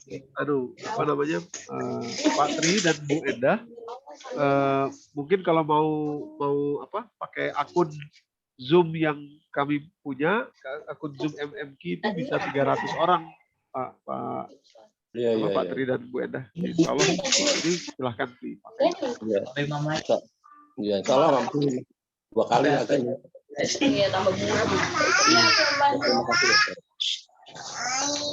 Baik. Terima kasih, pamit Bapak Ibu. Bapak, Ibu. Ya, Assalamualaikum.